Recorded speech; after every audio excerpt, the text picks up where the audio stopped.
2026 সালের অন্যতম শক্তিশালী এবং হাই কোয়ালিটি স্মার্টফোন বলা হচ্ছে স্যামসাং গ্যালাক্সি S26 আল্ট্রাকে। 200 মেগাপিক্সেল ক্যামেরা আর শক্তিশালী প্রসেসর নিয়ে এই ফোনটি বাজারে বেশ হাইপ তৈরি করেছে। কিন্তু সব ভালো জিনিসেরই কিছু অন্ধকার দিক থাকে। আপনি যদি এই আল্ট্রা ফ্ল্যাগশিপ ফোনটি কেনার কথা ভাবছেন, তবে এর ভেতরের 5টি বড় সমস্যা আপনার অবশ্যই জানা উচিত, যা বড় বড় রিভিউয়াররা সরাসরি বলতে চায় না।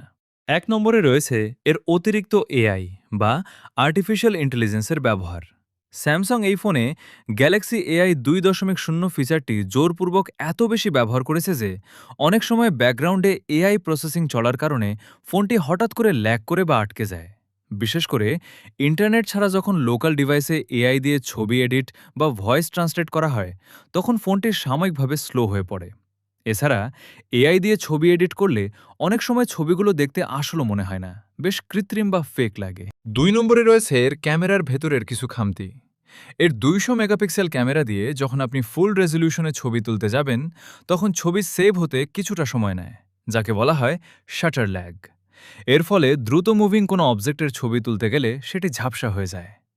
তাছাড়া এর 100x ডিজিটাল জুমের হাইপ থাকলেও বাস্তবে 100 গুণ জুম করলে ছবি অতিরিক্ত ফেটে যায় এবং প্রচুর নয়েজ বা ডট দেখা যায়, যা সোশ্যাল মিডিয়ায় শেয়ার করার যোগ্য থাকে না। এমনকি ইনডোর বা ঘরের ভেতরের কম আলোতে এর ছবির কোয়ালিটি আশানুরূপ নিখুঁত হয় না। 3 নম্বরে রয়েছে এর চার্জিং স্পিড।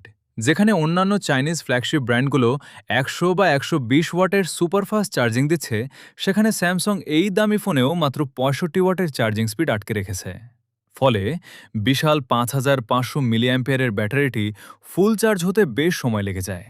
এর ওপর ফোনটিতে যখন শক্তিশালী স্ন্যাপড্রাগন 8 এলিট জেন 5 প্রসেসরের পূর্ণ ক্ষমতা ব্যবহার করে দীর্ঘক্ষণ হাই গ্রাফিক্সে গেমিং করা হয়, তখন এর ভেতরের ভেপার চেম্বার কুলিং সিস্টেম থাকা সত্ত্বেও ফোনটি বেশ গরম বা হিট হয়ে ওঠে। 4 নম্বরে রয়েছে এর ডিজাইন এবং আনবক্সিং অভিজ্ঞতা। ফোনটির দাম এত বেশি হওয়া সত্ত্বেও বক্সের ভেতরে আপনি কোনো চার্জিং অ্যাডাপ্টার বা ইয়ারফোন পাবেন না, যা আলাদা টাকা দিয়ে কিনতে হবে। ফোনটির বডি টাইটানিয়ামের হলেও এর ওজন 220 গ্রামের বেশি, যা পকেটে বা হাতে নিয়ে দীর্ঘক্ষণ ব্যবহার করলে বেশ ভারী মনে হয়।